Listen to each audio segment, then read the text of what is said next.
Assalamualaikum warahmatullahi wabarakatuh. Halo pemirsa cerita inspiratif dimanapun Anda berada.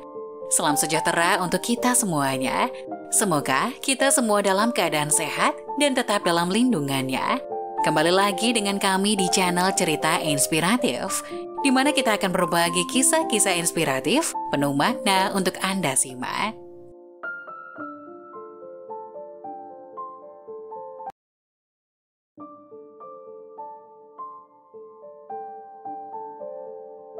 Wanita ini tak izinkan orang masuk rumahnya. Saat pintunya dibuka, warga syok saat melihat ini. Kaum manula atau yang sudah berusia lanjut termasuk satu dari sekian banyak hal yang sering kali terlupakan dan terpinggirkan di beberapa negara di dunia. Tak hanya dilupakan oleh pemerintah, para manula ini seringkali justru dilupakan dan ditelantarkan begitu saja oleh tetangga bahkan keluarganya sendiri. Tanpa adanya tempat bergantung atau meminta bantuan, beberapa orang yang sudah lanjut usia seringkali menjalani hidup yang sulit dengan kondisi seorang diri. Meski begitu, tak semua orang bersifat demikian. Masih ada yang ternyata peduli dan mau memberi bantuan kepada orang tua yang hidup sendirian. Seperti pada kisah berikut ini. Lucy Asen, seorang wanita berusia 39 tahun, memiliki seorang tetangga yang sudah berusia lanjut. Lucy membagikan pengalamannya ketika ia hidup berdampingan dengan wanita tua tersebut yang ternyata tinggal seorang diri. Selama 21 tahun, Lucy yang juga memiliki 3 orang anak tinggal di sebuah apartemen yang berlokasi di London, Inggris. Di apartemen yang sama, tinggal seorang wanita tua yang bertetangga dengan Lucy. Selama beberapa tahun, Lucy berusaha untuk akrab dan berkenalan dengan semua tetangganya. Namun ada satu tetangga yang ternyata sering menjaga jarak dan tak mengizinkan seorang pun masuk ke dalam rumahnya. Meski begitu, Lucy tahu kalau sebenarnya tetangganya itu memiliki masalah kesehatan mental dan tak punya anggota keluarga yang mengurus. Atas alasan itulah Lucy berusaha untuk memberi bantuan kepada wanita ini, meski dirinya tak pernah diminta bantuan oleh tetangganya itu. Butuh waktu lama bagi Lucy untuk bisa membuat tetangganya percaya padanya. Hingga pada akhirnya suatu hari di musim gugur, wanita itu akhirnya membuka pintunya dan mengizinkan Lucy masuk ke dalam seperti dilansir dari Newsnar. Akan tetapi Lucy tak pernah menduga kalau dirinya akan melihat sesuatu yang tak pernah ia bayangkan sebelumnya. Apa yang aku lihat saat aku masuk ke rumahnya tampaknya akan selalu membekas di ingatanku. Benar-benar mengerikan. Tutur Lucy melalui akun Facebook pribadi miliknya. Sang tetangga ternyata hidup dalam kondisi yang sangat memprihatinkan. Saking memprihatinkannya, Lucy sampai tak tahu harus berkata apa untuk menjelaskan apa yang ia lihat. Lucy mengatakan jika hampir sebagian besar semua peralatan di rumah tersebut, seperti meja dan kursi, sudah dalam kondisi rusak dan berlubang. Lantai dan dindingnya bahkan dipenuhi debu dan noda. Semua pakaian wanita ini bahkan nampak compang-camping alias sobek dan tak beraturan letaknya. Saat membuka kulkas, apa yang Lucy lihat membuatnya terdiam.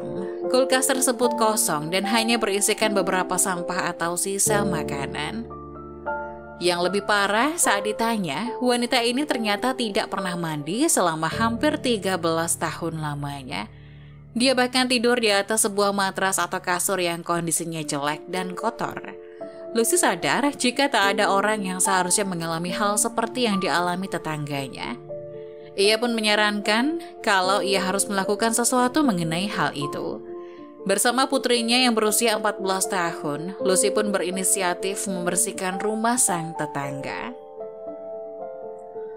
Butuh waktu 60 jam bagi Lucy dan anaknya untuk menyingkirkan semua sampah dan peralatan yang rusak, serta membersihkan apartemen tersebut agar kondisinya jadi lebih baik.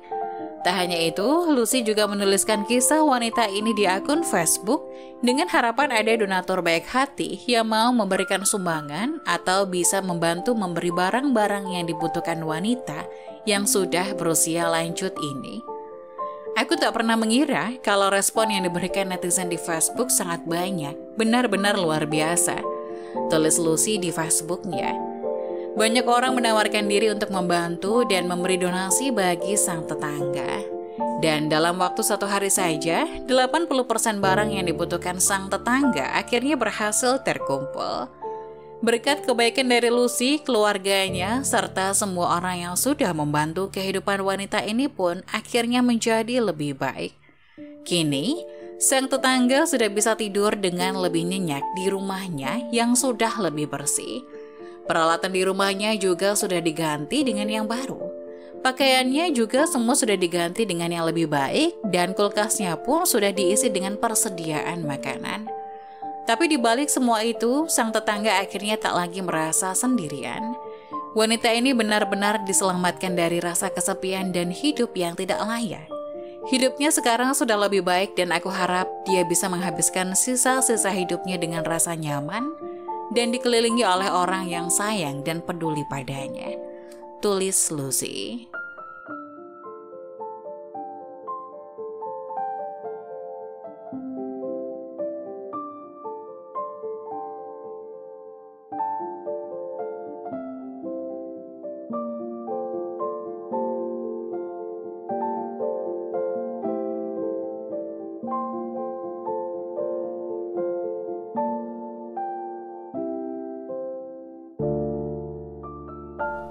Anak ini tega mengusir ibunya yang miskin di hari pernikahannya. Setelahnya ia menyesal. Ternyata sebuah ketulusan cinta tergambar dari kasih sayang seorang ibu. Wanita yang telah melahirkanmu itu memiliki jiwa yang besar. Sejak dalam kandungan hingga kamu tumbuh besar, bahkan sampai akhir hayat menjemput, dia adalah orang yang akan terus di sisimu. Kasih sayangnya tak pernah lekang oleh waktu, mengalir terus-menerus dan tanpa mengharapkan imbalan.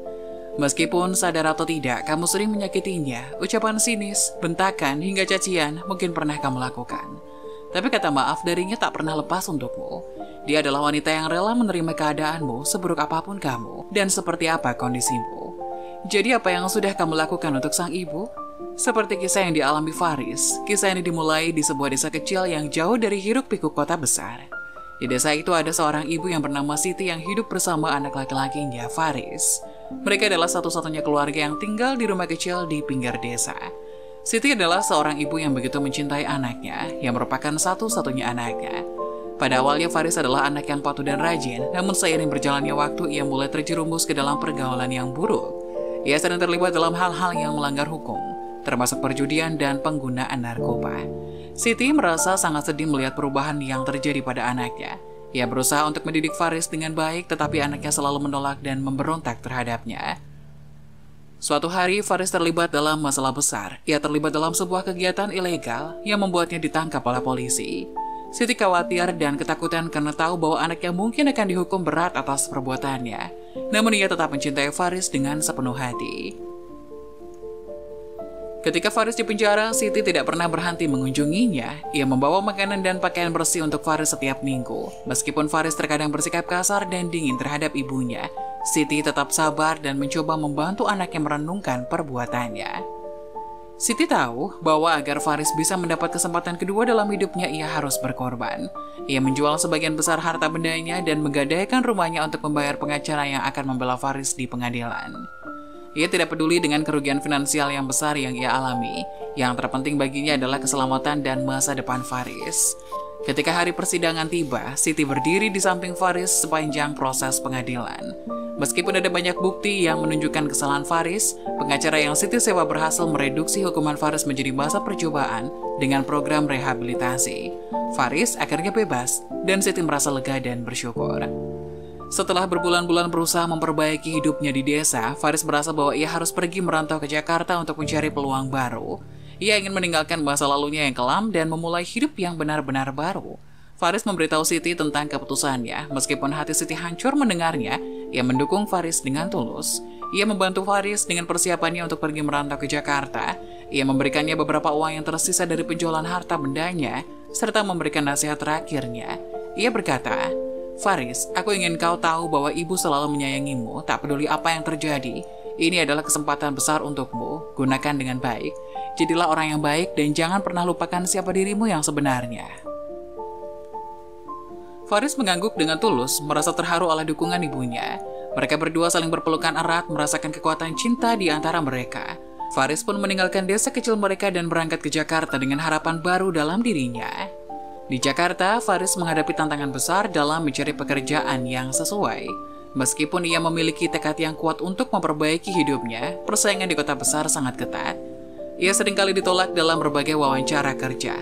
Saat Faris masih di Jakarta, ia masih berada dalam pergaulan yang buruk. Teman-temannya terlibat dalam aktivitas yang tidak seharusnya, dan Faris terkadang tergoda untuk ikut serta. Ia kembali terjerumus ke dalam perjudian dan penggunaan narkoba, yang membuatnya seringkali kehabisan uang. Suatu hari Faris mendapati dirinya dalam keadaan putus asa dan kehabisan uang di tengah kota Jakarta. Ia merasa terdesak karena hutangnya menumpuk dan tidak ada jalan keluar. Dalam keputusasaannya, ia memutuskan untuk menelpon ibunya, Siti, yang masih tinggal di desa. Ia tahu bahwa hanya ibunya yang mungkin bisa membantunya. Faris mengambil ponselnya dan menelpon ibunya dengan nada rendah.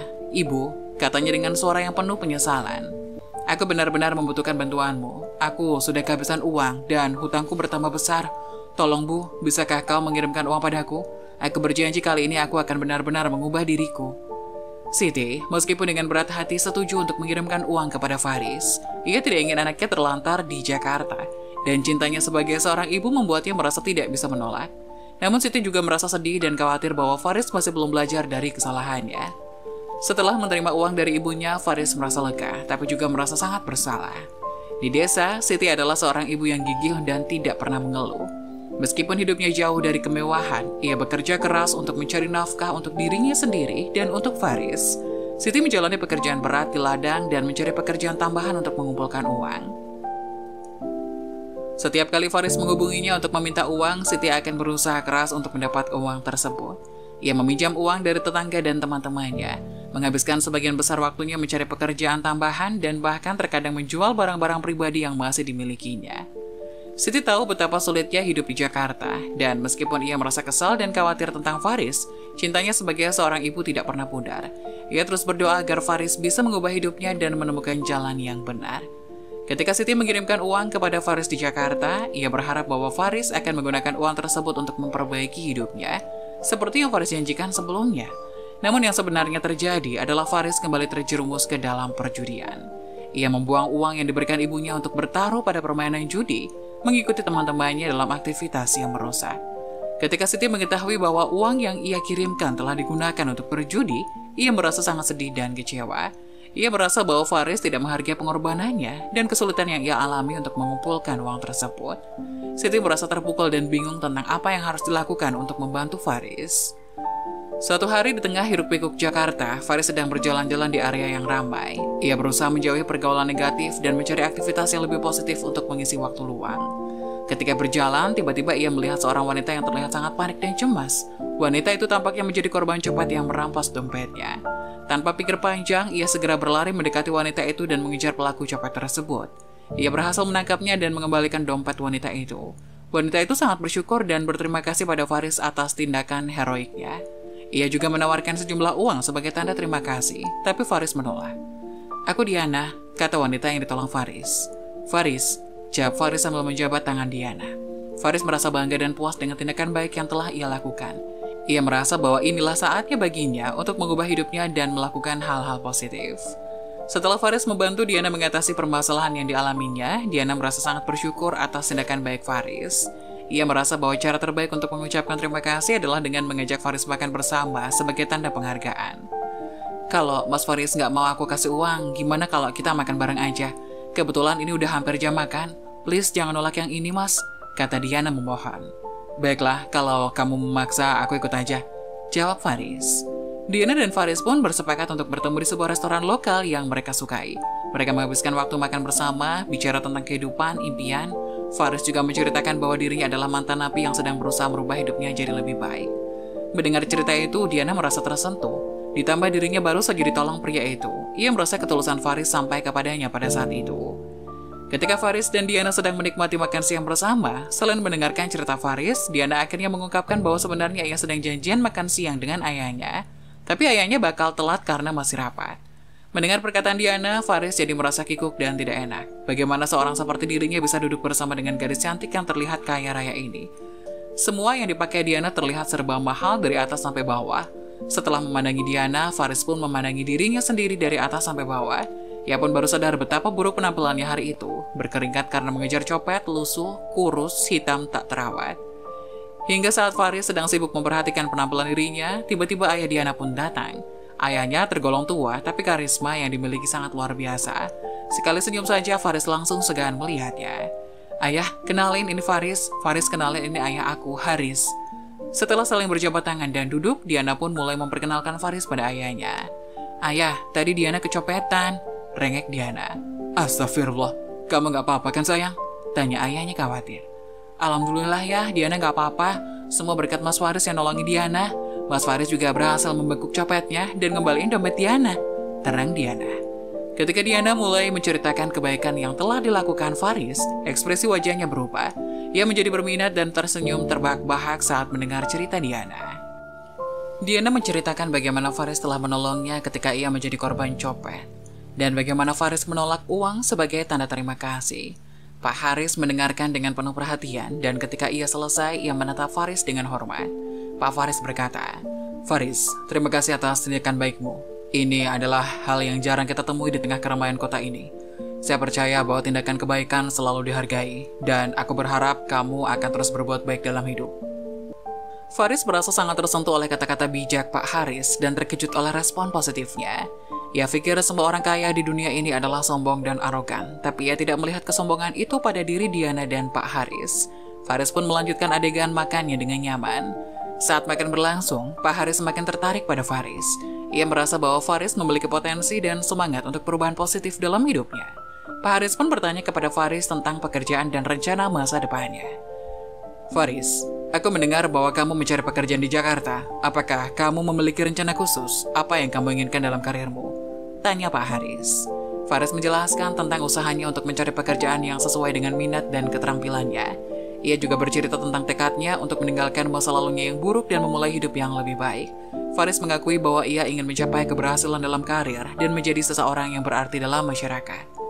Pak Haris mendengarkan dengan serius dan setelah beberapa saat berpikir, ia berkata, "Faris, melihat semangat dan perubahan positif dalam hidupmu, aku ingin memberimu kesempatan. Bagaimana jika kamu bekerja sebagai security di kantorku? Aku yakin kamu bisa belajar banyak hal dan mendapatkan pengalaman berharga di sini." Faris terkejut oleh tawaran tersebut dan merasa sangat bersyukur. Ia dengan tulus menerima tawaran tersebut dan berterima kasih kepada Pak Haris. Ia berjanji akan bekerja keras dan menjalani pekerjaannya dengan baik. Diana yang juga senang dengan tawaran pekerjaan untuk Faris tersenyum dan mengucapkan selamat kepada Faris. Momen ini menunjukkan bagaimana tindakan baik Faris ketika menolong Diana tidak hanya memperoleh rasa hormat dari keluarga Diana, tapi juga membukakan pintu untuk peluang baru dalam hidupnya. Ketika Faris mulai bekerja sebagai security di kantor Pak Haris, ia merasa sangat bersyukur atas kesempatan tersebut. Selain tugas-tugas security standar, Faris seringkali ditugaskan untuk mengawal Diana ketika pergi liburan atau harus bepergian keluar kota untuk pekerjaan. Pak Haris merasa bahwa ini adalah cara yang baik untuk memberikan Faris pengalaman baru dan membantu dia mengembangkan keterampilan yang lebih luas. Faris dengan antusias menerima tugas-tugas tersebut. Ia merasa bangga karena telah diberikan kepercayaan untuk menjaga keamanan dan kenyamanan Diana, yang juga telah menjadi teman dekatnya. Selama perjalanan mereka bersama, Faris dan Diana menjadi semakin akrab, berbagi cerita, pengalaman, dan pandangan hidup mereka. Perjalanan Faris terus berlanjut, dan kepercayaan serta hubungannya dengan Diana semakin kuat. Setelah beberapa waktu mengawal Diana dan memperlihatkan keterampilan yang baik dalam pekerjaannya sebagai security, Diana dan Pak Haris melihat potensi yang besar pada Faris. Diana dan Pak Haris kemudian memutuskan untuk memberikan tawaran yang lebih besar pada Faris. Mereka menawarkan Faris posisi sebagai bodyguard pribadi dan asisten pribadi Diana. Faris dengan senang hati menerima tawaran ini dan ia merasa sangat bersyukur atas kesempatan ini. Sebagai bodyguard dan asisten pribadi Diana, Faris bertanggung jawab atas keamanan dan kenyamanan Diana saat pergi bepergian atau menghadiri acara penting. Selain itu, ia juga membantu dan berbagi tugas administratif dan organisasi yang berkaitan dengan pekerjaan dan jadwal Diana. Kedekatan keduanya semakin dalam. Faris dengan tekun menjalani perannya dengan penuh dedikasi. Ia tidak hanya menjaga keamanan fisik Diana, tetapi juga menjadi teman dan pendukung yang setia. Mereka berbagi banyak momen, cerita, dan pengalaman bersama, dan Diana membantu Faris dalam pengembangan keterampilan dan pengetahuannya. Saat Faris sibuk dengan pekerjaannya sebagai bodyguard dan asisten pribadi Diana, ia benar-benar tenggelam dalam tuntutan pekerjaan dan tanggung jawab di Jakarta. Ia terlalu sibuk untuk memikirkan ibunya yang tinggal di kampung, dan kadang-kadang berbulan-bulan berlalu tanpa dia menyempatkan diri untuk mengunjungi atau menghubungi ibunya. Siti, ibu Faris, merasa sangat kesepian dan khawatir tentang anaknya. Ia merindukannya dan seringkali menangis di malam hari, merasa bahwa Faris telah melupakan dirinya. Ia mengerti bahwa Faris sibuk dengan pekerjaannya, tapi hatinya merasa terluka oleh ketidakpedulian putranya. Beberapa tahun berlalu, dan Siti semakin merasa kesepian dan sakit hati. Ia berdoa setiap hari agar Faris akan kembali ke kampung dan mengunjunginya. Siti sangat merindukan kehadiran dan cinta anaknya, meskipun ia selalu memahami bahwa Faris memiliki tanggung jawab sendiri di Jakarta. Ketika Faris dan Diana sedang dalam perjalanan bisnis dan mobil mereka menyerempet seorang pengemis, reaksi Faris adalah marah. Ia mulai memarahi pengemis itu dengan keras, memarahi dan berteriak kepadanya karena merasa pengemis tersebut telah menjadi penyebab masalah dalam perjalanan mereka. Diana yang duduk di samping Faris merasa sangat terkejut oleh reaksi Faris yang keras. Ia segera mencoba menenangkan situasi dan mengingatkan Faris bahwa marah tidak akan menyelesaikan masalah. Diana kemudian meminta Faris untuk berhenti dan merasa simpati terhadap pengemis yang mungkin dalam situasi sulit. Sambil tetap tenang, Diana keluar dari mobil dan mendekati pengemis itu. Ia menawarkan pertolongan dan mengganti uang yang mungkin hilang atau rusak akibat insiden itu. Diana bicara dengan pengemis dengan penuh empati dan kesadaran tentang situasinya. Sementara itu, Faris mulai merasa malu atas reaksinya yang berlebihan dan tidak mencerminkan perilaku yang diharapkan dari seseorang yang bekerja sebagai bodyguard dan asisten pribadi. Ia kemudian bergabung dengan Diana dan pengemis meminta maaf atas perilaku marahnya tadi. Pengemis tersebut menerima bantuan dan maaf dari Diana dan Faris. Mereka melanjutkan perjalanan bisnis mereka dengan hati yang lebih tenang dan penuh belajar. Faris belajar tentang pentingnya pengendalian diri dan empati, serta bahwa marah dan memarahi seseorang tidak akan pernah mengatasi masalah dengan baik. Setelah insiden dengan pengemis dan setelah mereka melanjutkan perjalanan bisnis mereka, Diana memutuskan untuk memberikan nasihat yang penting kepada Faris. Mereka duduk bersama dan Diana mulai bicara dengan lembut. Dengarkan Faris, aku tahu bahwa masa lalumu telah penuh dengan kesalahan dan kesulitan. Tapi itu bukanlah alasan untuk memperlakukan orang lain dengan kasar dan dengan marah. Ingatlah bahwa kita semua punya masa lalu yang mungkin tidak sempurna. Tapi kita semua punya potensi untuk berubah dan menjadi lebih baik.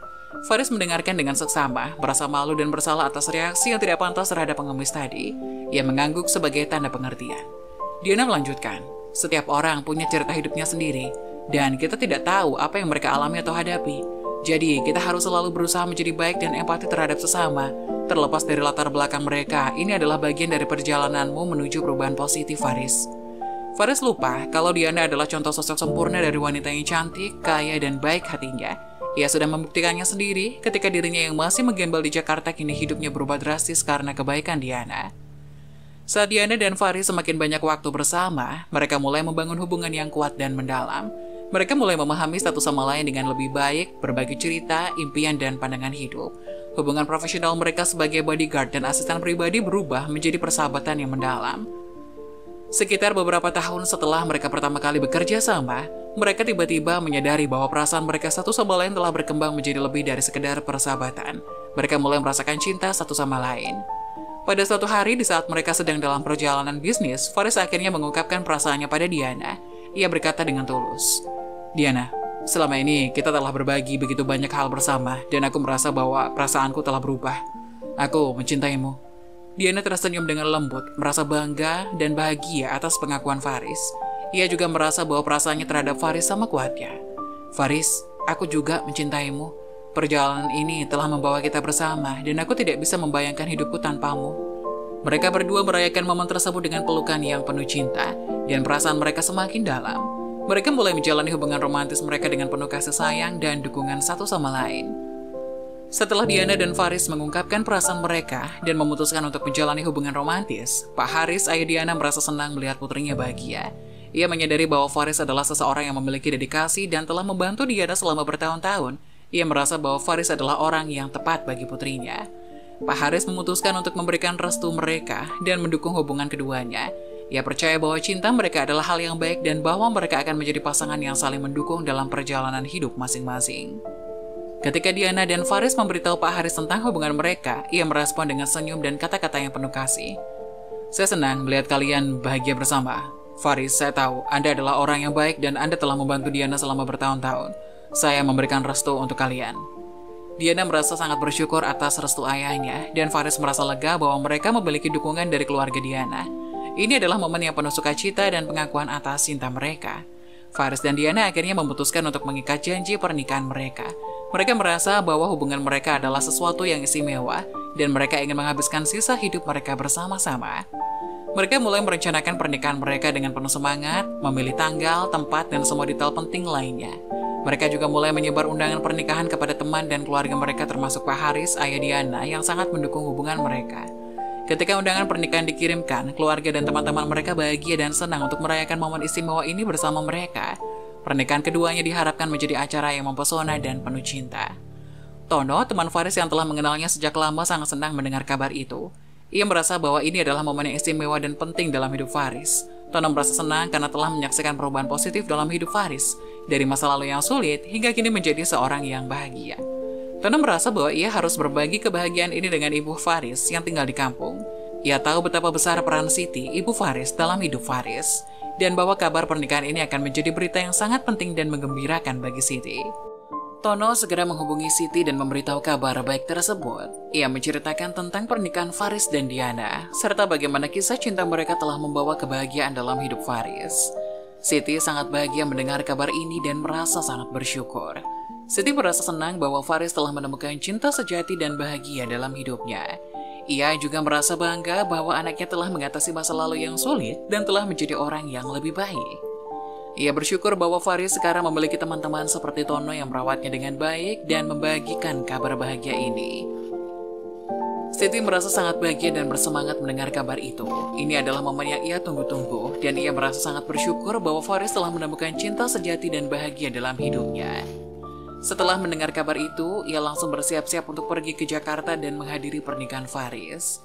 Ia bersiap dengan penuh semangat, mempersiapkan pakaian terbaiknya dan segala keperluan untuk perjalanan. Siti berangkat ke Jakarta dengan hati yang penuh kebahagiaan dan harapan, merasa senang untuk bertemu dengan Diana, calon menantu perempuan yang akan menjadi bagian dari keluarga. Ketika Tono memberitahu Faris bahwa ibunya Siti sedang dalam perjalanan menuju Jakarta untuk menghadiri pernikahan mereka, Faris merasa tidak senang. Ia bingung dan cemas dengan kehadiran ibunya dalam momen penting ini. Faris mulai merenung tentang masa lalunya yang penuh kesalahan dan bagaimana ibunya telah berkorban dan bekerja keras untuknya selama bertahun-tahun. Ia merasa bahwa kehadiran ibunya bisa mengganggu momen bahagia pernikahannya dan mengingatkan pada masa lalunya yang buruk. Faris akhirnya bertemu dengan Ibu Siti di terminal bis setelah kedatangannya. Mereka berpelukan dengan penuh emosi, namun Faris kemudian meminta ibunya untuk kembali ke rumah. Ibu Siti pun bingung dan terkejut, lalu ia bertanya, "Kenapa Faris? Apakah aku tidak diizinkan menghadiri pernikahanmu?" "Bukan begitu, Bu. Tapi aku merasa ini belum waktunya keluarga baruku tahu soal ibu. Ini Faris kasih uang saku untuk ibu, sekarang ibu pulang ya," kata Faris sambil memberikan beberapa lembar uang ratusan ribu untuk Ibu Siti. Faris juga langsung menyeret ibunya dengan paksa untuk naik ke sebuah bus jurusan kota tempat lahirnya. Ia memaksa ibunya pergi. Ibu Siti yang mendapatkan perlakuan tidak mengenakan dari anak semata wayangnya itu merasa sangat sedih. Hatinya teriri sakit ditambah cengkeraman Faris begitu kuat hingga menimbulkan ruam merah di lengan. Sakit Ibu Siti berlipat ganda dan membekas begitu nyata. Setelah melihat ibunya masuk ke sebuah bis, Faris langsung pergi meninggalkan terminal bis itu menggunakan sebuah mobil hitam yang mengkilat. Tanpa Faris ketahui, Ibu Siti langsung turun begitu Faris pergi. Ia begitu ingin melihat wajah menantunya. Ia bertekad untuk pergi ke tempat pernikahan anaknya diam-diam dan mengamati wajah menantunya dari jauh. Hingga Ibu Siti pun akhirnya menelpon Tono dan memberitahu semua yang dilakukan Faris kepadanya. Tono yang merupakan teman Faris merasa kecewa dengan kelakuan temannya itu yang tega mengusir ibunya yang baru saja menginjakan kakinya di Jakarta. Faris tidak memikirkan perjalanan jauh berjam-jam yang dialami ibunya. Faris juga tidak memikirkan jika ibunya yang sudah tua ini kelelahan. Ia malah seenaknya meminta ibunya untuk kembali. Tono pun langsung menjemput Ibu Siti di terminal dan mengajaknya pulang ke kontrakannya. Di kontrakan Tono, air mata Ibu Siti tidak lagi bisa dibendung. Dirinya kelelahan secara fisik dan juga lelah hati begitu harapannya pupus bisa disambut hangat anaknya, malah terjadi hal sebaliknya. Ibu jangan menangis lagi. Tono yang bakal bawa ibu ke pernikahan Faris, anak sialan itu." "Terima kasih Tono, tapi kalau ibu diusir dari sana bagaimana?" "Nanti Tono yang mengajar dia, Bu," jawab Tono. Di sisi lain, Faris pulang ke rumah Diana dengan keadaan kacau. Ia memang tidak pernah menceritakan soal orang tuanya kepada Diana ataupun calon mertuanya pada Pak Haris. Ia juga sudah lama memutus hubungan dengan ibunya dan sengaja tidak pernah mengirimkan uang kepadanya supaya ibunya itu lupa dengan dirinya. Tapi ia tak menyangka begitu mendengar dirinya akan menikah, ibunya, Bu Siti langsung datang ke Jakarta begitu saja. Faris belum siap jika tiba-tiba Diana tahu dan Pak Haris melihat ibunya yang miskin dan udik datang ke pesta pernikahan mereka. "Ah, sial!" teriak Faris. "Ada apa sih, Mas?" tanya Diana. "Gak apa-apa, cuma lagi banyak pikiran aja. Sebentar lagi kita akan menikah," jawab Faris sekenanya. Hingga beberapa hari setelah kejadian itu, hari pernikahan telah tiba dan semuanya telah disiapkan dengan indah. Faris dan Diana siap untuk merayakan momen bahagia mereka bersama teman-teman dan keluarga.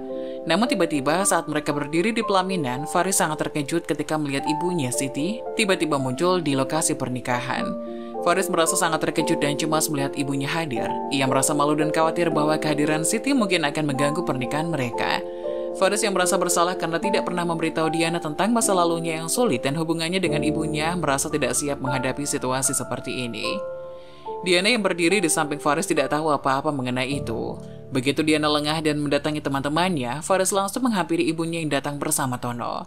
"Ibu, sudah aku bilang, ibu nggak usah datang ke sini. Kenapa ngeyel sih?" teriak Faris sambil menyeret Ibu Siti keluar. "Faris, ibu cuma ingin melihat kamu menikah. Ibu ingin melihat menantu ibu. Sekarang ibu udah lihat kan? Jadi Faris pengen ibu pergi dari sini sekarang juga." "Faris, lo gila bro. Bagaimana lo tega ngusir ibu kandung lo sendiri di hari pernikahan lo?" teriak Tono tak terima melihat kejadian menyesakan itu. "Lo gak tahu apa-apa bro. Lo lihat aja penampilan udiknya itu. Miskin, bau. Lihat bajunya. Itu baju tahun berapa? Lo tahu kan di dalam sana banyak kolega dan teman-teman istri gue. Gak mungkin dong gue ngakuin orang udik itu jadi ibu gue," teriak Faris tak kalah kencang. "Lo keterlaluan. Lo pasti akan menyesali kejadian hari ini bro," jawab Tono kecewa dengan Faris. Tono pun mengajak Ibu Siti yang menangis di tempat parkir untuk pulang dulu ke rumahnya sebelum ia mengantarnya pulang. "Lihat Faris, ibu lo nangis gara-gara kelakuan busuk lo. Lo harus tahu, setiap tetes air mata dari ibu lo akan menghantui lo seumur hidup," teriak Tono. "Sudah nak Tono, ibu gak apa-apa," kata Ibu Siti melerai. "Biar anak ini sadar diri bu. Kalau dulu pas di penjara siapa yang tiap hari jengukin bawain makanan? Siapa yang nangis waktu dia sakit? Siapa langsung ngirim uang begitu dia nelpon dia butuh uang? Sekarang anak ini udah jadi anak durhaka, ngusir ibunya sendiri di hari pernikahannya. Ingat Faris, Tuhan tidak tidur. Meski ibu kamu tidak mengutuk kamu, tapi karma Tuhan akan bekerja secepatnya," terang Tono lalu pergi membawa Ibu Siti yang masih menangis. Setelah upacara pernikahan Faris dan Diana selesai, benar kata Tono, Faris tidak bisa melupakan kejadian hari itu. Dirinya tersentil dengan setiap perkataan yang diucapkan Tono, ditambah ia melihat raut wajah kekecewaan dari ibunya yang masih tergambar jelas di bayangan Faris. Ibunya menangis karena kecewa. Hal ini membuat Faris tidak bisa tidur sampai ditegur oleh Diana yang sekarang sudah menjadi istrinya. "Kamu kenapa sih sayang? Kok sejak selesai acara murung gitu? Kamu menyesal nikahin aku?" kata Diana. "Enggak dong sayang, tapi memang ada yang mengganggu pikiranku sih," jelas Faris. Faris memang berencana menyembunyikan kejadian itu dan keberadaan ibunya, tapi entah mengapa karena pikirannya sedang kusut saat itu, dirinya menjadi keceplosan. "Jadi, ibuku hari ini datang ke pernikahan kita, tapi aku malah mengusirnya." "Astagfirullah Faris, apa yang kamu lakukan? Sekarang ibumu ada di mana?" teriak Diana kaget tak percaya. Faris malu ketika menjelaskan bahwa ia khawatir kehadiran ibunya akan mengganggu pernikahan mereka. Ia merasa bahwa ia harus menjaga penampilan dan prestis di hadapan keluarga dan teman-teman Diana. Perasaan malu itu membuatnya memutuskan untuk meminta ibunya pergi. Setelah mendengarnya, Diana merasa sangat marah dan kecewa. Ia merasa bahwa Faris telah menjadi anak durhaka dan bahwa perasaan malu tidak seharusnya menghalangi kehadiran dan kasih sayang kepada ibunya. "Faris, apa yang kamu lakukan adalah salah. Ibumu adalah orang yang telah berkorban dan bekerja keras untukmu, dan kamu harus memberinya penghormatan yang pantas. Aku meminta kamu untuk meminta maaf padanya, bersujud di telapak kakinya, dan memperbaiki hubungan kalian." Faris merasa sangat menyesal atas tindakannya dan sadar bahwa ia telah melakukan kesalahan besar. Ia sepakat untuk melakukan apa yang Diana minta, tidak hanya sebagai bentuk permintaan maaf kepada ibunya, tapi juga sebagai tindakan untuk memperbaiki hubungan dengan ibunya yang telah lama terlupakan. Beberapa hari setelah pernikahannya, Faris berniat untuk meminta maaf pada ibunya dan berusaha memperbaiki hubungannya dengan Siti. Ia merasa bahwa langkah selanjutnya adalah membawa Diana pulang ke kampung halamannya. Ia ingin mengenalkan Diana kepada ibunya sebagai tanda keseriusan dan komitmennya dalam menjalani pernikahan dan memperbaiki hubungan keluarga. Ia bicara dengan Diana tentang rencananya, istrinya mendukung keputusannya dengan penuh pengertian. Mereka berdua merencanakan perjalanan ke kampung halaman Faris dengan penuh semangat. Saat Faris dan Diana pulang ke kampung halaman Faris, mereka merasa sangat terkejut dan berduka mendapati bendera kuning sudah terpasang di rumah Ibu Siti. Itu adalah tanda bahwa Ibu Siti telah meninggal dunia. Faris merasa sangat sedih dan bersalah karena ia merasa bahwa mereka sudah terlambat untuk memperbaiki hubungan dengan ibunya. Diana juga merasa sangat sedih dan ingin memberikan dukungan kepada Faris dalam saat yang sulit ini. Mereka masuk ke dalam rumah, bergabung dengan keluarga Siti yang tengah berduka. Sebelum kepergiannya, ia merasa sangat menyesal dan berduka karena tidak sempat menghabiskan lebih banyak waktu bersama ibunya. Ketika Faris dan Diana tiba kembali ke rumah setelah pernikahan mereka sangat terkejut ketika Tono memberitahu mereka bahwa Ibu Siti sakit hati dan jatuh sakit setelah mereka meminta Ibu Siti pergi dari pernikahan mereka. Faris merasa sangat menyesal dan bersalah. Ia sadar bahwa tindakannya telah sangat mempengaruhi ibunya. Ia merasa menyesal karena tidak sempat minta maaf dan memperbaiki hubungan keduanya. Sedangkan Diana merasa kecewa dengan sikap Faris yang juga tidak bisa buat apa-apa. Diana ikut sedih dengan apa yang menimpa suaminya itu. Faris merasa sangat menyesal dan penuh penyesalan atas tindakannya yang telah membuat ibunya yang telah menyayanginya sepanjang hidupnya sakit hati dan jatuh sakit. Ia merasa bahwa ia telah terlambat meminta maaf dan memperbaiki hubungannya. Kesalahannya telah menyebabkan ibunya mengalami penderitaan. Ia sadar betapa berharga hubungan keluarga dan peran ibunya dalam hidupnya. Dalam situasi ini, Diana merasa sangat marah dan kecewa atas tindakan Faris.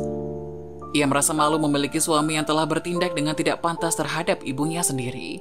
Diana merasa bahwa tindakan Faris adalah tidak termaafkan dan merasa perlu memberikan pelajaran pada Faris tentang pentingnya menghargai dan menghormati orang lain. Diana memutuskan untuk mendiamkan Faris sebagai tanda ketidaksetujuan atas perilaku buruknya. Ia berharap bahwa dengan memberikan hukuman dingin ini, Faris akan merenungkan tindakannya dan belajar dari kesalahannya. Diana ingin Faris menyadari betapa pentingnya menjalani kehidupan yang baik, dengan kasih sayang dan penghargaan terhadap keluarga dan orang-orang di sekitarnya. Sementara Diana memilih untuk mendiamkan Faris, ini adalah tindakan yang bisa mempengaruhi hubungan mereka. Namun ini juga bisa menjadi momen membuka jalan bagi Faris untuk merenung dan tumbuh sebagai individu yang lebih baik. Faris terus merasa galau dan merenung setiap hari atas tindakan terhadap ibunya. Ia teringat akan segala kebaikan yang pernah diterimanya dari ibunya, dari cinta, perhatian, hingga pengorbanan yang telah diberikan ibunya padanya sepanjang hidupnya. Semua kenangan tersebut membuatnya merasa semakin bersalah atas tindakannya yang merugikan ibunya. Di sisi lain, Faris juga teringat dengan kenakalan dan tindakannya yang tidak pantas di masa lalu. Ia menyadari bahwa ia telah melakukan banyak kesalahan dan perbuatan buruk yang telah membuat hidupnya penuh dengan konflik dan ketidakharmonisan. Ia merasa bahwa tindakannya yang sangat buruk di masa lalu adalah hasil dari kurangnya penghargaan dan penghormatan terhadap orang lain, termasuk ibunya. Semakin lama Faris merenung dan merasa semakin hancur oleh kesalahan-kesalahan yang telah ia lakukan.